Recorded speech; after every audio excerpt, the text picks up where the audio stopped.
Israel is so called or so named by Elohim because he has power with Elohim and with men and has prevailed.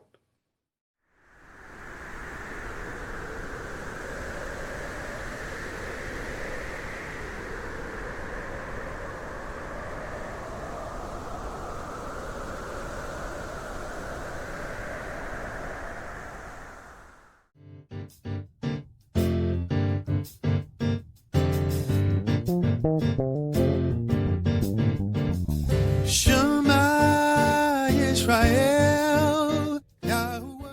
When many Hebrews, when they first wake up, their initial thought process for the most part is, hey, we the people. And, Deuteronomy 28. And, initially, that's cool. It's true that, we are the people.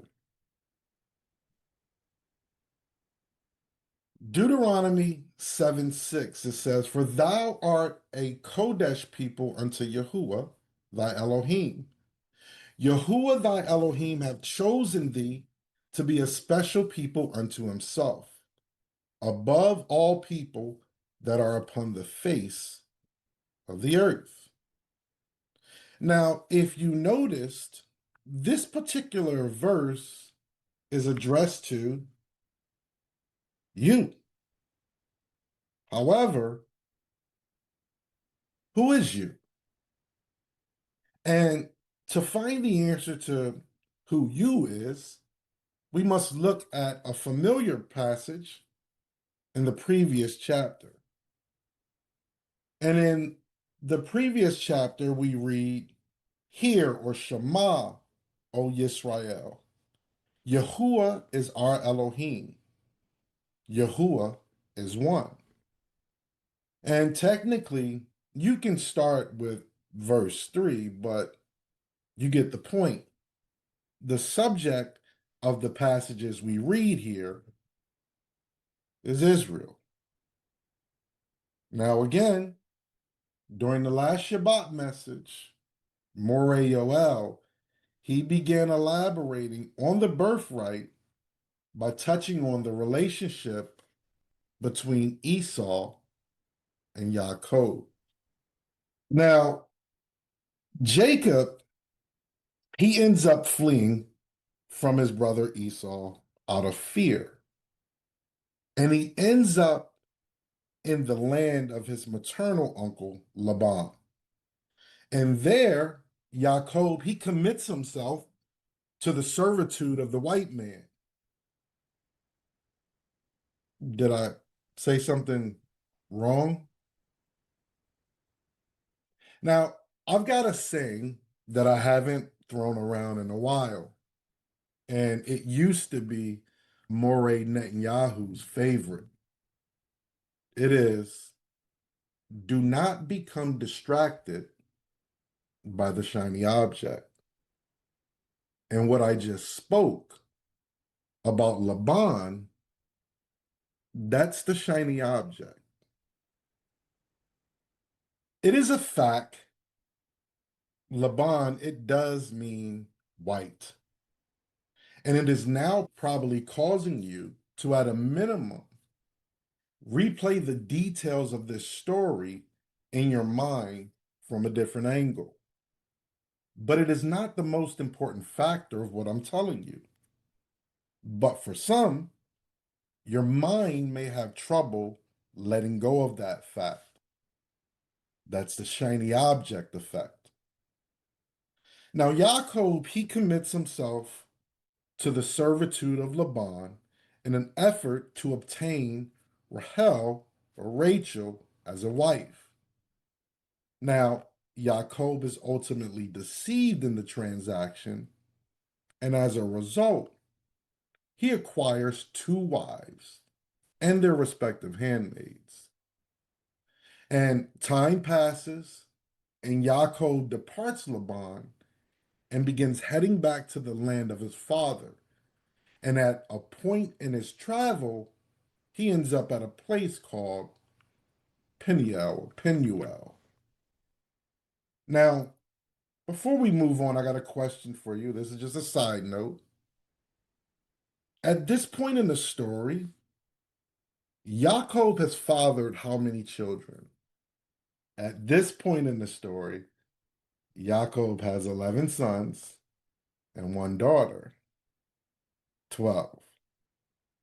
So, okay, these children fathered by Yaakov would be appropriately known as Benai Yaakov, or children of Yaakov. Genesis 3:27 and 28. And he said unto him, what is thy name? And he said, Yaakov. And he said, thy name shall be called no more Yaakov, but Yasharel. For as a prince hast thou power with Elohim and with men, and have prevailed.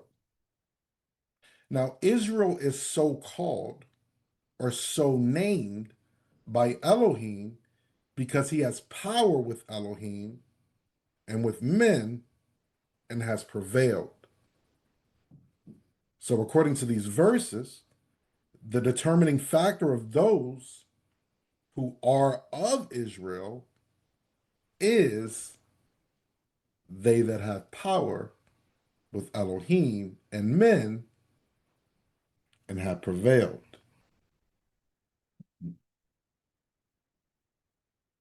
Matthew 24:13. But he that shall endure to the end, the same shall be saved. Now, the question of where did white people come from, it came up in the Genesis study. And the fact that question came up and was even asked says many of us are still being distracted by the shiny object. We are still attempting to understand and split hairs based on appearance and not action. 1 Samuel 16:7. But Yahuwah said unto Shemuel, look not on his countenance or on the height of his stature, because I have refused him.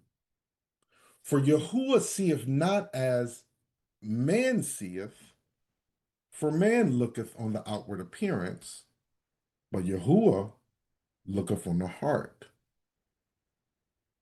In this passage, based off of the previous passages I have read, this man, not Samuel, but the man or men in general that Yahuwah is speaking of here, the one who is looking at the outward appearance,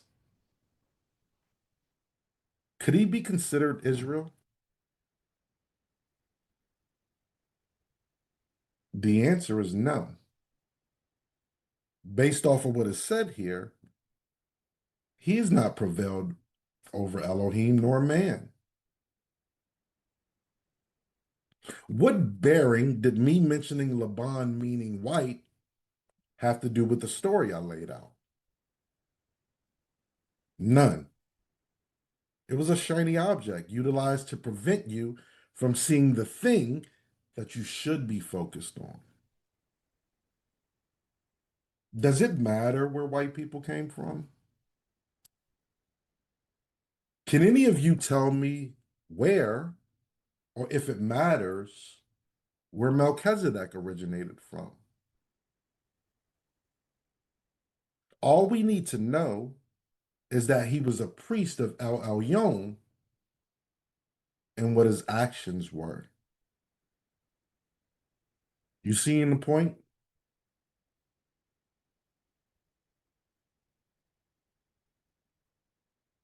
Acts 17:24 through 27. Yahuwah that made the world and all things therein, seeing that he is ruler of Shamayim and Eretz, or heaven and earth, dwelleth not in temples made with hands, neither is worship with men's hands, as though he need anything, seeing he giveth to all life and breath and all things. and hath made of one blood all nations of men for to dwell on all the face of the earth, and have determined the times before appointed, and the bounds of their habitation, that they should seek him, if possibly they might feel after him and find him, though he be not far from every one of us. Many of us, though we are B'nai Yaakov, still have a ways to go before we could be considered B'nai Yasharel, or children of Israel. And there are responsibilities that come with that, expectations that come with that, blessings and curses, if you would. It begins when you become an heir. But what you inherit is all that was promised and expected of your ancestors. Genesis 15:5. And he brought him forth abroad and said, Look now toward heaven, and tell the stars if thou be able to number them. And he said unto him, So shall thy seed be. Now, when you see words like your seed or in your loins in the Bible, it is speaking to the generations that will descend from you forever. You will also see, mostly in conjunction with an instruction, the word perpetual. Perpetual, by definition, means continuing forever, but it also means occurring continually, over and over and over. What I'm trying to say is, you are responsible to do the things that your ancestors did correctly and to correct the things that your ancestors did incorrectly. This expectation comes with the birthright. Let me give you an example. Genesis 12:7. And Yahuwah appeared unto Abram and said, Unto thy seed will I give this land. And there builded he an altar unto Yahuwah, who appeared unto him. Now, this here is the land promise. But I ask you, who was the land at this point promised to? His seed. So there are things that Abraham will need to do that ultimately he won't be rewarded for. The gratification that Abraham will get is the knowledge that his seed will possess the land. Remember, Genesis 15:1. After these things, the word of Yahuwah came unto Abram in a vision, saying, Fear not, Abram, I am thy shield and thy exceeding great reward. Now, back in Genesis chapter 12, Abraham indeed begins his journey correctly. Genesis 12:8. And he removed from thence unto a mountain on the east of Bethel, and pitched his tent, having Bethel on the west and Ai on the east. And there he builded an altar unto Yahuwah, and called upon the name of Yahuwah. So Abraham sets up shop east of the house of Elohim. He builds an altar and calls upon the name of Yahuwah. Who and what is this a pattern of? Don't worry. If you're still unsure, then consider this. To the west of Abraham is Beit El, meaning the house of El or the house of Elohim. And to the east of him is Ai, Hebraically meaning experience work. I want to look at a few things that I have touched on in some past studies that some of you may not have been present for. Things that I believe may be relevant and or pertinent to the responsibility, or you could say the expectations of being called Benai Yasharel. Deeper things that we can easily gloss over if we're not paying close attention to. As I have shown with Abraham, there have always been expectations for Yasharel, even before Yasharel was Yasharel. Genesis 2:15. And Yahuwah Elohim took the man and put him into the Garden of Eden to dress it and to keep it. So, what is the expectation here? Well, the expectation is that Adam would serve, that's the meaning for dress, Elohim by preserving, that is keep. And that word is shamar, which is related to Shema. He would preserve and keep the garden. And this could be accomplished, affording Adam the ability to prevail by Shema, him hearing and obeying. Genesis 2:16 and 17. And Yahuwah commanded the man, saying, of every tree of the garden thou mayest freely eat, but of the tree of the knowledge of good and evil thou shalt not eat of it. For in the day that thou eatest thereof, thou shalt surely die. What do you think this tree represented to Adam? The shiny object, perhaps? Now, all of us that are parents, we will tell you that the thing you bring to your child's attention and tell them to avoid is the thing that they are going to regard when you are away. Who has heard of the little Albert experiment? The little Albert experiment, it was used to test if fear could be conditioned in humans. Now, little Albert, and I believe that this is a true story. I believe he was 9 months old at the time, if I'm remembering correctly. Little Albert, he was shown a white rat, rabbit, cotton, and a Satan Claus mask. And he was initially unafraid of these items. The items were then paired and accompanied with a loud, frightening noise when presented. The result was that little Albert began to show fear at the mere sight of the objects.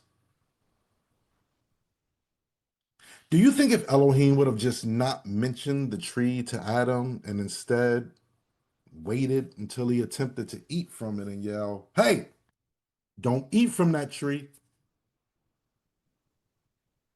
You think that would have curbed Adam's transgression? Perhaps.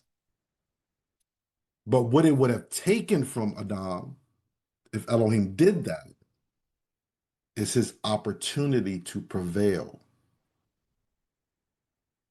You see, prevail by definition, it means to overcome, to be victorious. to prove yourself more powerful than an opposing force. Now, I don't want you to confuse yourself into believing that the serpent will become the opposing force. That's not the case. The opposing force is actually man's desire.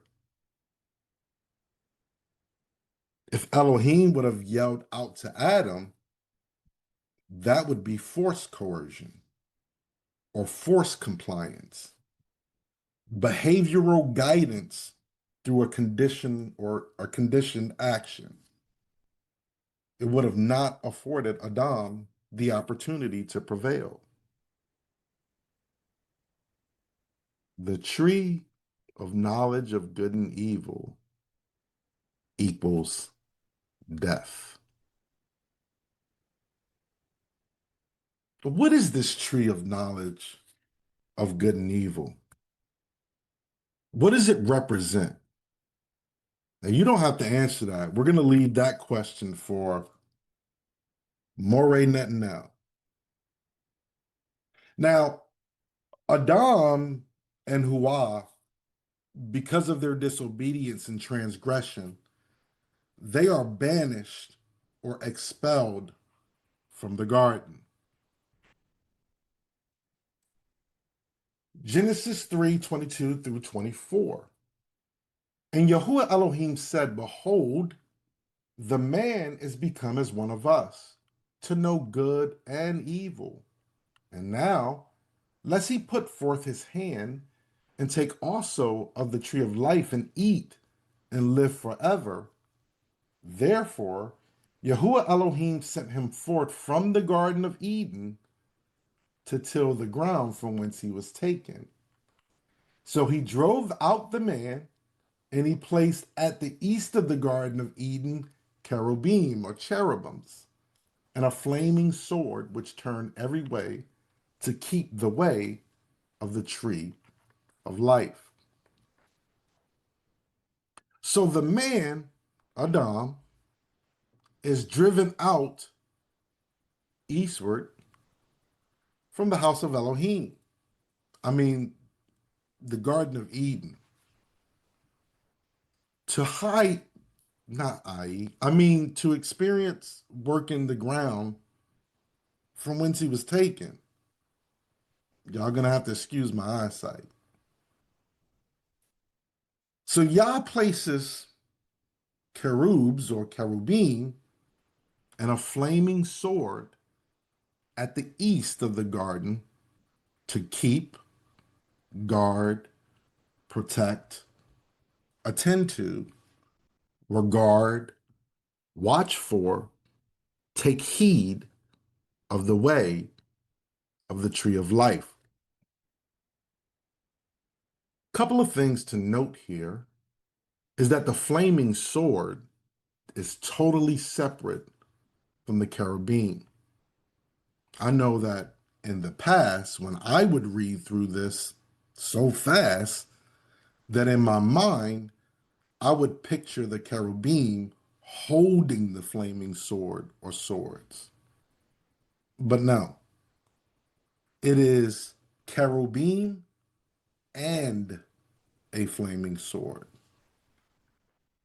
The other thing to note is what they are guarding or keeping. It is the way to the tree of life, not necessarily the tree itself. But why the way? If you did not know, the early or original followers of Mashiach were called the way or followers of the way. Acts 9, 1 and 2. And Saul, or Shaul, yet breathing out threatenings and slaughter against the disciples of the Savior, went into the high priest and desired of him letters to Damascus to the synagogues, that if he found any of this way, whether they were men or women, he might bring them bound unto Jerusalem. Now we get further clarification of Shaul's actions in Acts 22:4. He says, "And I persecuted this way unto death, binding and delivering into prisons both men and women." And when Shaul is converted, we get his confession in Acts 24:14 and 15. "But I confess unto thee that after the way, which they call heresy, so worship I the Elohim of my fathers, believing all things which are written in the law and in the prophets, and have hope toward Elohim, which they themselves also allow, that there shall be a resurrection of the dead, both of the just and the unjust." Or you could say the blessed and the cursed. Remember, the cherubim are protecting, keeping, preserving, regarding the way. Now, Hebraically, cherub, it can be broken down several different ways. And what I want to do is I want to give you three.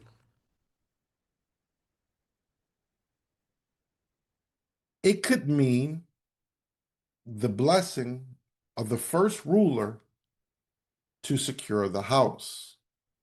Now, with this, the cherubs or the cherubs could represent a blessing, or it could mean the cup secured to the first ruler of the house. Now, cup Hebraically is seen as something utilized to contain something else or to restrain something else. In the Tanakh or the Old Testament, it is primarily seen as something that contains Yah's wrath. So, generally speaking, we do not see the cup represented as something other than that until Mashiach in the cup of salvation. So, in this instance, it could represent a curse per se. Lastly, it could mean that which allows the first rulers to be secured to the house. This understanding I see as almost in the middle or neutral. But whether a blessing or a curse, it is that which secures you to the house.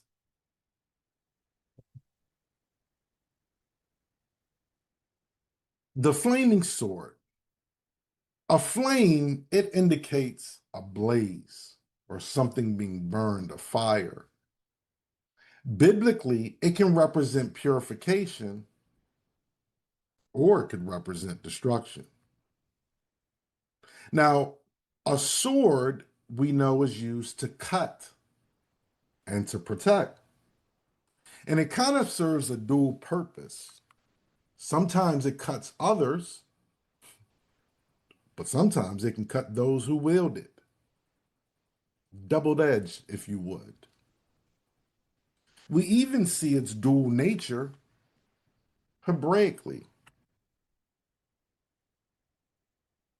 The word sword is hareb, and it can mean to separate the first ruler from the house, or it could mean to separate or group the first ruler to the house. You know, like Torah.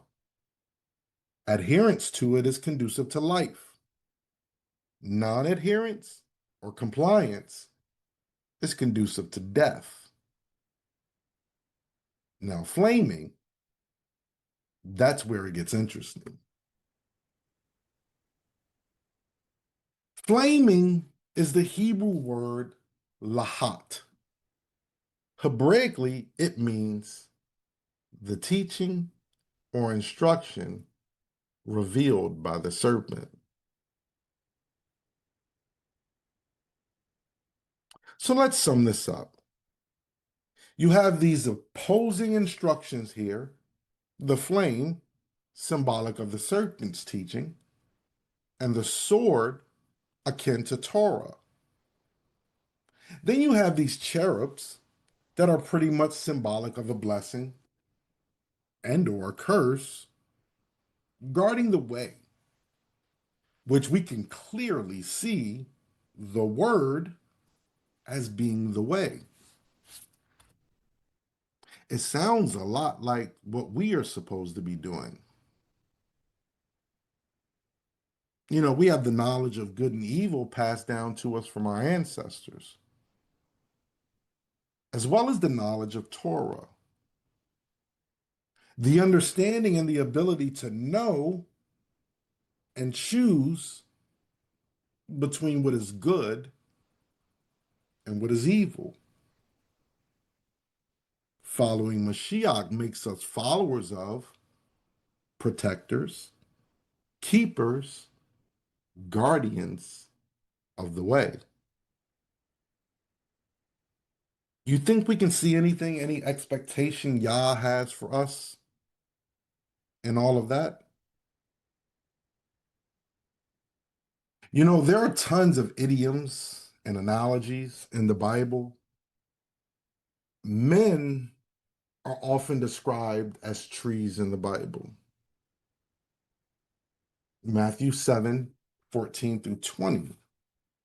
Because straight is the gate, and narrow is the way which leadeth unto life, and few there be that find it. Beware of false prophets, which come to you in sheep's clothing, but inwardly they are ravening wolves. You shall know them by their fruits. Do men gather grapes of thorns, or figs of thistles? Even so, every good tree bringeth forth good fruit, but a corrupt tree bringeth forth evil fruit. A good tree cannot bring forth evil fruit, neither can a corrupt tree bring forth good fruit. Every tree that bringeth not forth good fruit is hewn down and cast into the fire. Wherefore by their fruits ye shall know them. I wonder why Mashiach compared grapes to thorns and figs to thistles. You think he was trying to draw our attention back to what happened in the garden? Maybe grapes and figs was something Adam may have had access to in the garden? Genesis 3:17 and 18. And unto Adam he said, because thou hast hearkened unto the voice of thy wife, and hast eaten of the tree of which I commanded thee, saying, thou shalt not eat of it, cursed is the ground for thy sake. In sorrow shalt thou eat of it all the day of thy life. Thorns also and thistles shall it bring forth to thee, and thou shalt eat the herb of the field. Because Adam has eaten of the forbidden tree, the ground is cursed, and he is now relegated to eating the herb of the field. Wasn't Esau, who despised the birthright, considered a man of the field?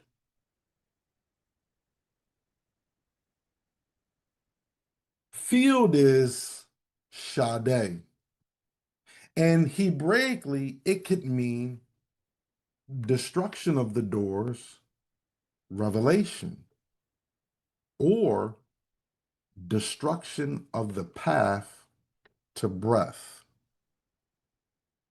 And we know that breath is what initially gave Adam life.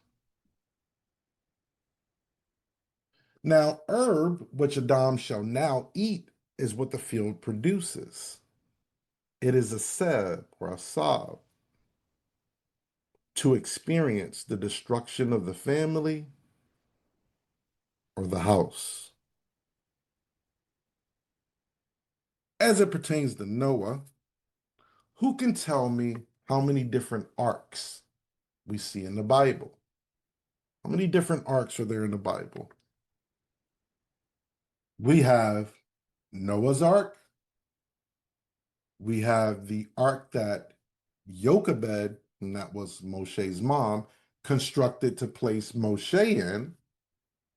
And we have the Ark of Testimony, or the Ark of the Covenant, that we see in Shemot or Exodus. Now, with Noah and Moshe's arks, the same Hebrew word is used, and it is tebah. The AHLB describes it as an empty space needing to be filled, or a void within oneself that desires to be filled. Now, if you think about it, you can fill that void with Yah's instructions or the herb of the field. But hey, you are what you eat. Now, Tabah Hebraically is the sign of the house revealed. Who or what is the sign of the house? Mashiach? Torah? Now, Noah's Ark was constructed of gopher wood. And gopher is a Hebrew word that means to go by the mouth of the chief, or to travel or walk by what was spoken first. Mashiach, Torah. Moshe's ark was constructed of bulrushes. That's gomeh in Hebrew, meaning to go through water with power. Moshe and Yasharel did that, right? It can also mean to walk on water with power. Can you say Mashiach? Now, the Ark of Testimony is a different Hebrew word. Exodus 25:10. And they shall make an ark of shittim wood, 2 cubits and a half shall be the length thereof, and a cubit and a half the breadth thereof, and a cubit and a half the height thereof. Now, the ark here, it is known as Aaron, and it is also a box. But in this instance, the AHLB says boxes are used to store items and keep them in order. If we were to read further, we would see that this word is a derivative of or the word we see in Genesis 1 for light. Aaron's breakdown is the power of the first ruler secures the seed. Now, Yah instructs Moshe to have this ark constructed from shittim wood. And wood, it's the same word we have for tree, eitz, experience the journey. Now, remember, trees are often used biblically as a symbol to represent man or men. And we see the breakdown there for eitz, experience the journey. Now, shittim, it means to scourge or to whip, like what was done to Mashiach and to our ancestors. If you look at the root of shittim, you will find shotet, which means to flog, or goad, and goad means to prod. Like what was done to Mashiach and our ancestors. And behind shotet, you will find two words. Shot, which means a lash, like a scourge or a whip, like what was done to Mashiach and our ancestors. And you will also find mastema, which means enmity, like what was put between the woman's seed and the serpent's seed.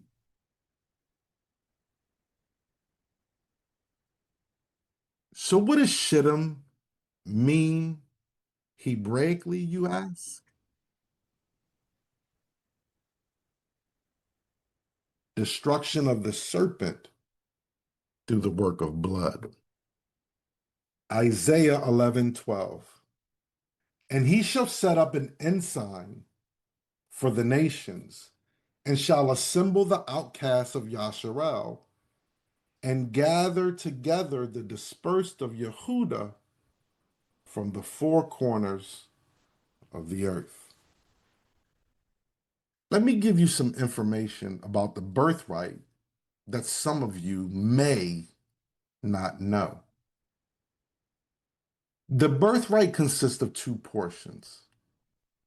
It is comprised of the authority or rulership, and also what is called the double portion or the wealth aspect. Now, both can be given to a sole heir. We see this with Yitzhak and also with Yaakov. Or it could be separated or split between multiple heirs. This is what Yaakov does or decides to do with the birthright. For those of us that are part of the awakening and reckon ourselves as Yehuda, this is going to be extremely important. Many Hebrews today who reckon themselves as Yehuda as well act as if the entire birthright is theirs. But let us see what it is that Yehuda actually received from his father, Yasharel. First Chronicles 5:1 and 2. Now the sons of Reuben, the firstborn of Yasharel, for he was the firstborn, but forasmuch as he defiled his father's bed, his birthright was given unto the sons of Yosef, Benai Yasharel, or the son of Yasharel. And the genealogy is not to be reckoned after their birthright. For Yehuda prevailed above his brethren, and of him came the chief ruler. But the birthright was Joseph's. The birthright, as it is mentioned here, is the double portion that was given to Ephraim and Manasseh, Joseph's son. Almost all the other tribes, when the kingdom split, joined themselves to Ephraim and Manasseh and became the northern kingdom of Yasharel. Yehuda, although large in and of itself, could not and did not match the numbers or fruitfulness of Ephraim and Manasseh. But what Yehuda was given was the authority, because he prevailed above his brethren. And from him came the first and or the chief ruler, Mashiach. This is why it says the genealogy is not to be reckoned after the birthright, or the double portion. But you should know that with authority comes all the eventual blessings and all the eventual curses. This is what you sign up for. When you recognize yourself as a descendant of Yehuda and a follower of the way, this is what you sign up for. Let's look at two words here. Birthright. Birthright is Bekorah, the house's blessing secured by the chief's ruler's revelation. You can also reckon this as the double portion due to the relationship of the bet here and its numerical value. The other word we want to look at is genealogy or the authority. Remember, this went to Judah. Genealogy is Yahaz, and it is the work that will separate destruction. You know, like what Mashiach did. Now that we understand what it is that Yehuda received, let's go back and continue looking at the Ark of the Covenant. Exodus 25, 11 through 14. And thou shalt overlay it with pure gold. Within and without shalt thou overlay it, and shalt make upon it a crown of gold round about. And thou shalt cast 4 rings of gold for it, and put them in the 4 corners thereof. And 2 rings shall be in the one side of it, and 2 rings in the other side of it. And thou shalt make staves of shittim wood, and overlay them with gold. And thou shalt put the staves into the rings by the sides of the ark, that the ark may be borne with them. Now, gold is used to symbolize several things in the Bible. In some instances, it can even represent us as treasures of the Most High. The word used for gold is zahab, and it means gold or golden, as in yellowish. And if you look in the AHLB, it says that it means the food of the house. And this is mainly due to the grain being yellowish or golden in color. And because the first character of Zahab is Zion, which can mean plow, but it can also mean the word. So if we are breaking down the Zahab in context with its usage here, it would be the word revealed to the house. And unlike the other 2 arks that were kapored or covered with pitch inside and out, this ark is covered with gold inside and out. Yahuwah goes on to inform Moshe to cast 4 rings of gold and to place them in the 4 corners, 2 rings on one side and 2 on the other, and also to make staves overlaid with gold to go into the 4 rings, so that the ark may be borne with them.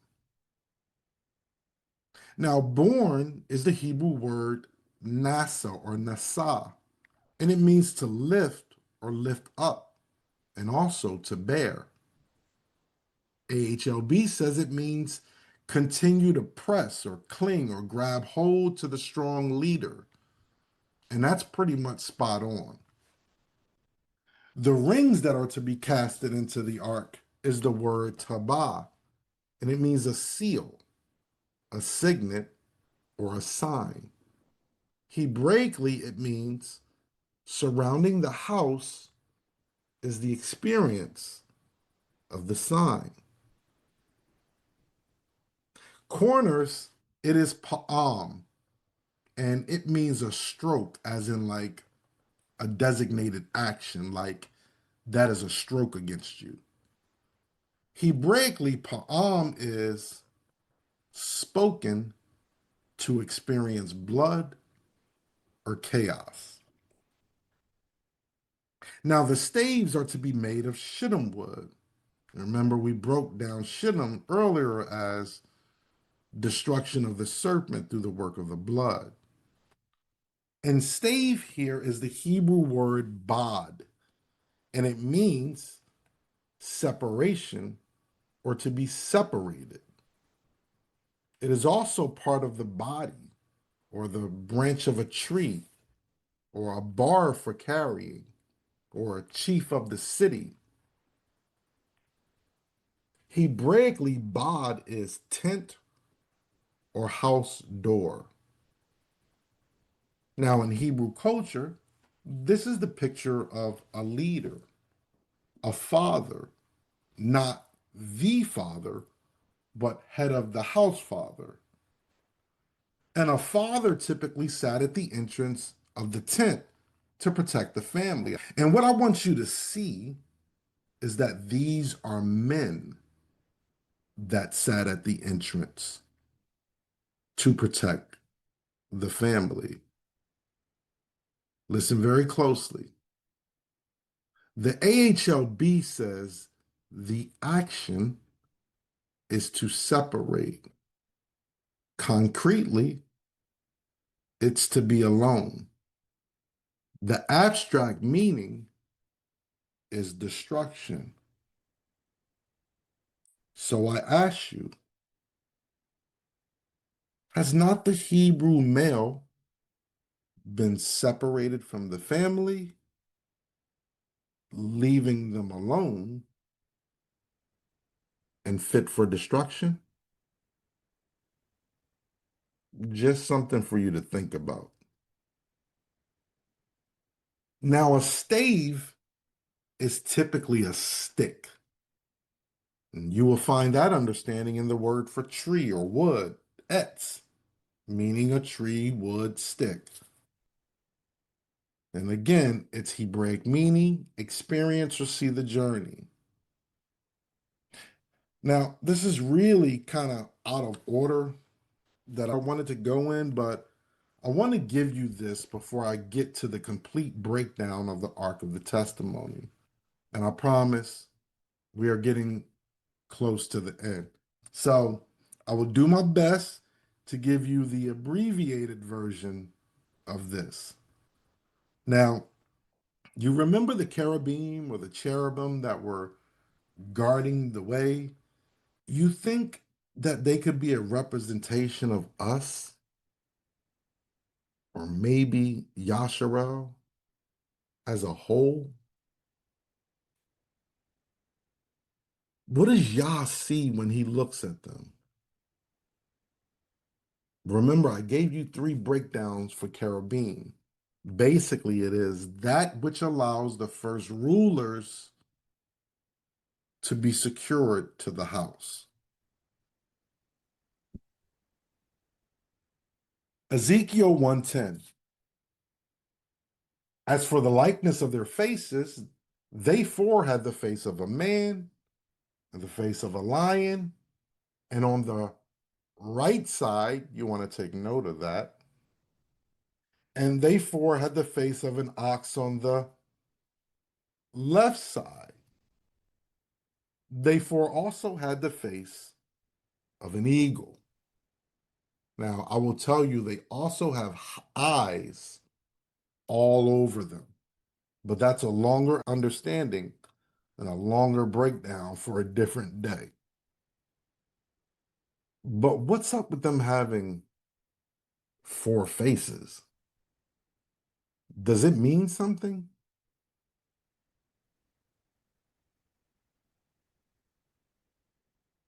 And in Bamidbar 2, that's Numbers 2, and Bamidbar, it means in the wilderness. Israel is in the wilderness. See how that works? And they are being ordered by their tribes. In verse 2, they are ordered to pitch by their standard with the ensign or sign of their father's house. Now, I'm going to summarize this so we don't have to read it in its entirety. Every tribe has an ensign, but they are grouped together by tribes of three, with the leader of the three tribes' ensign being the most prominent. Now, on the right, on the east side, you have Judah with Issachar and Zebulun. And to the south, you have Reuben with Simeon and Gad. And to the left, to the west, you have Ephraim with Manasseh and Benjamin. And in the north, you have Dan with Asher and Naphtali. Now, their ensigns are not mentioned in the Bible per se, but we all know that Yehuda is represented by a lion. And Reuben, he is traditionally symbolized as a man. And this is tied to what Yaakov mentioned in his blessing about Reuben being the beginning of his strength. Ephraim symbolized as a bull, an ox, or a calf. And this is tied to Joseph's fruitfulness being mentioned in Genesis 49:22. Now, Dan usually gets associated with a serpent, but his symbol was an eagle due to its symbolism being tied to judgment. The Levites, belonging to Yah, was situated in the midst of the camp. Now, altogether, if you looked at this from above, it would look like this.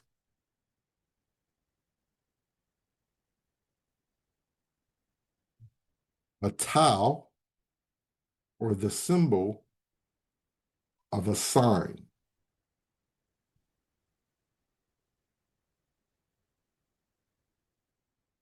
Revelation 4:6-8. And before the throne there was a sea of glass like unto crystal. And in the midst of the throne, and round about the throne, were four beasts full of eyes before and behind. And the first beast was like a lion, and the second beast like a calf. And the third beast had a face of a man, and the fourth beast was like a flying eagle. And the four beasts had each of them six wings about him, and they were full of eyes within, and they rest not day and night, saying, Kodesh, Kodesh, Kodesh, Yahuwah El Shaddai, which was and is to come.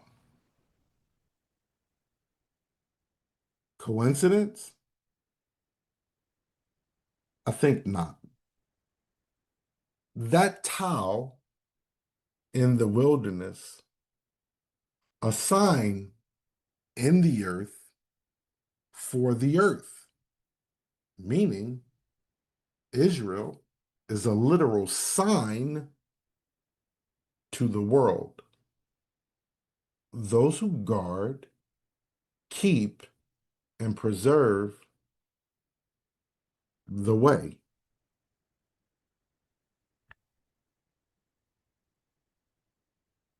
Ezekiel 37:16. Moreover, thou son of man, take thee one stick and write upon it for Yehuda and for the children of Yasharel his companions. Then take another stick and write upon it for Joseph, the stick of Ephraim, and for all the house of Yasharel his companions. Deuteronomy 28:64. And Yahuwah shall scatter thee among all people, from the one end of the earth even unto the other. And there thou shalt serve other Elohim, which neither thou nor thy fathers have known, even wood and stone. Question, and you don't have to answer this, but can you truly enjoy and appreciate a blessing without the experience of hardships or a curse?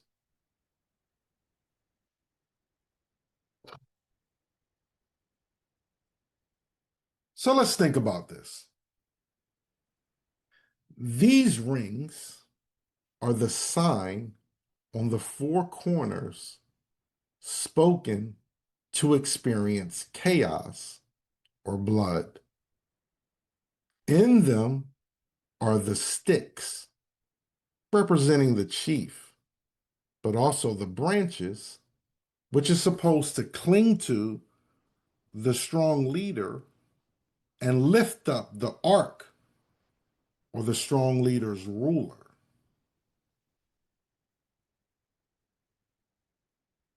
Before we get into the last two verses and the last portion of this, let's talk about what the ark is. When I first began to look at this, I believed that I was going to be able to give you a clear answer to what Yahuwah was actually showing me. The more I began to look at it, I realized that it wasn't that simple. I began to see the understanding of the ark almost as if someone trying to explain what Yahuwah's greatest attribute is.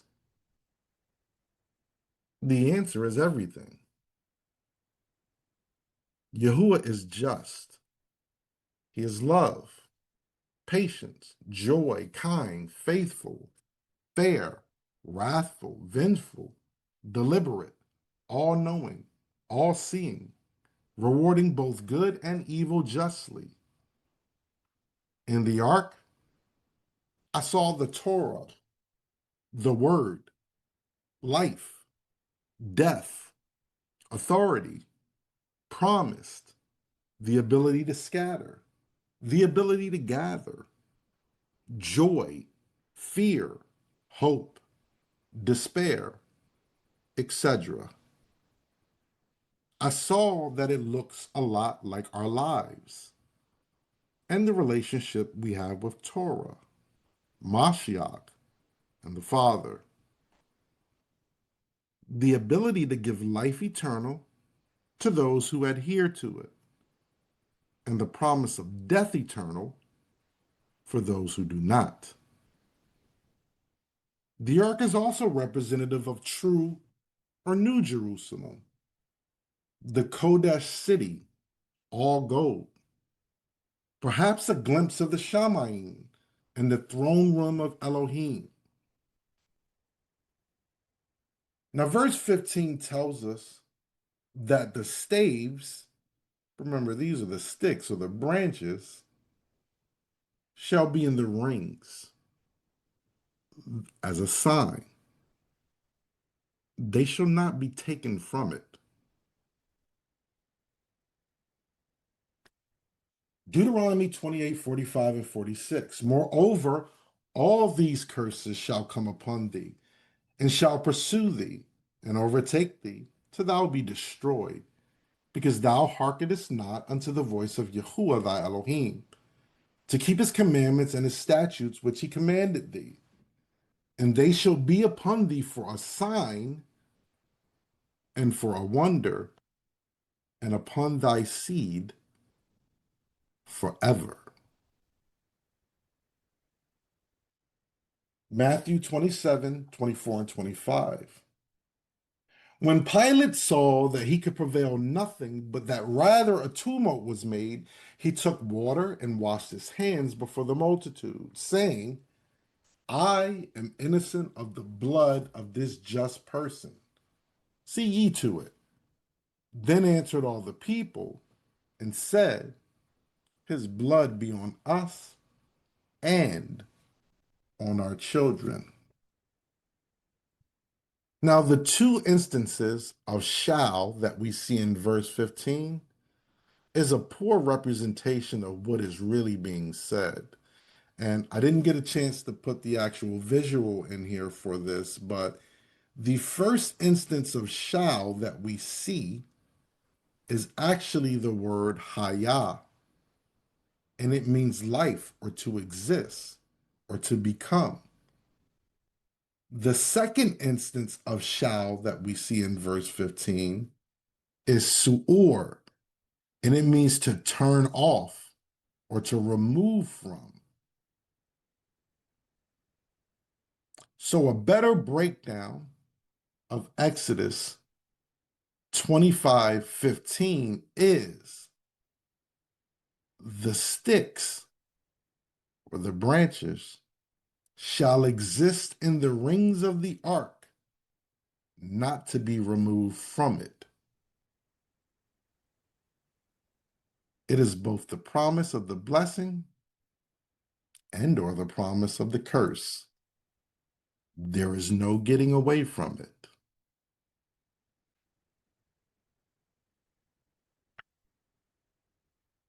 Now that I think about it, what if the whole thing represents our lives? We, as the staves or sticks, are the tabah or the original box needing to be filled.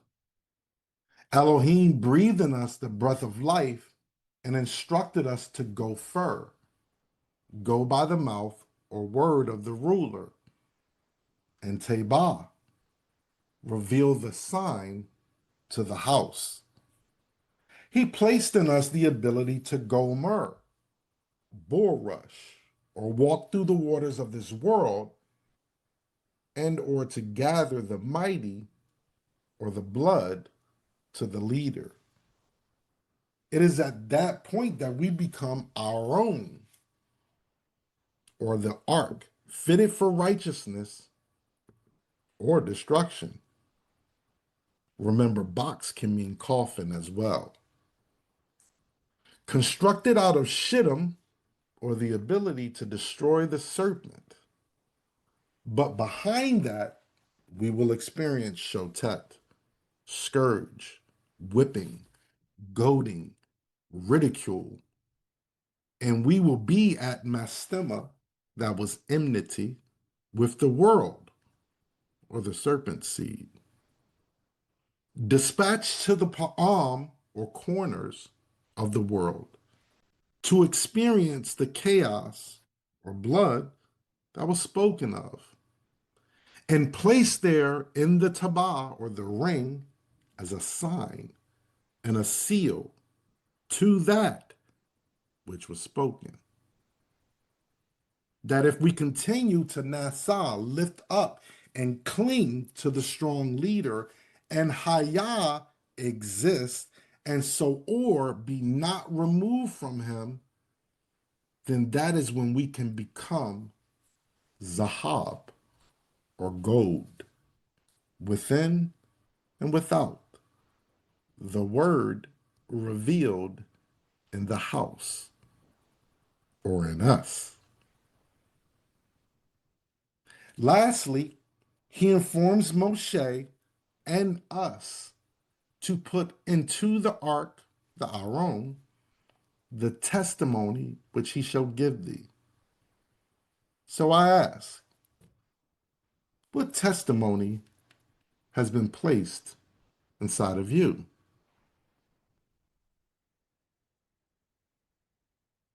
Hebrews 3, 4 through 6. For every house is builded by some man, but he that built all things is Elohim. And Moshe verily was faithful in all his house as a servant for a testimony of those things which were to be spoken after. But Mashiach as a son over his own house, whose house we are, if we hold fast the confidence and the rejoicing of the hope firm unto the end. 2 Timothy 1:8. Be not thou therefore ashamed of the testimony of our master, nor of me as prisoner, but be thou partaker of the afflictions of the evangel, and that's the gospel, according to the power of Yahuwah. John 3:31 through 34. He that cometh from above is above all. He that is of the earth is earthly, and speaketh of the earth. He that cometh from Shamaim is above all. And what he hath seen and heard, that he testifieth. And no man receiveth his testimony. He that hath received his testimony hath set to his seal that Elohim is true. For he whom Yahuwah hath sent speaketh the words of Yahuwah, for Yahuwah giveth not the Ruach by measure unto him. Matthew 24:9 through 14. Then shall they deliver you up to be afflicted, and shall kill you, and ye shall be hated of all nations for my name's sake. And then shall many be offended, and shall betray one another, and shall hate one another. And many false prophets shall rise, and shall deceive many. And because iniquity shall abound, the love of many shall wax cold. But he that shall endure unto the end, the same shall be saved. And this gospel of the kingdom shall be preached in all the world for a witness unto all nations, and then the end shall come. This is the promise, Mishpachah.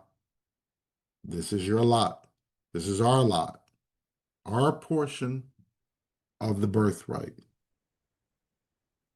To truly be followers of the way, we have to be ready to follow Mashiach in all things.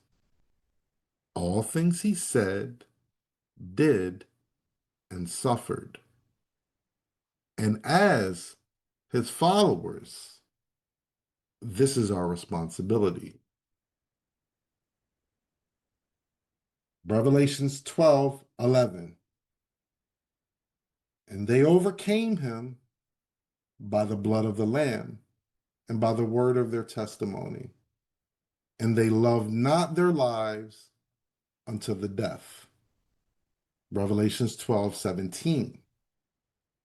And the dragon was wroth with the woman and went to make war with the remnant of her seed, which keep the commandments of Yahuwah and have the testimony of Yahusha HaMashiach.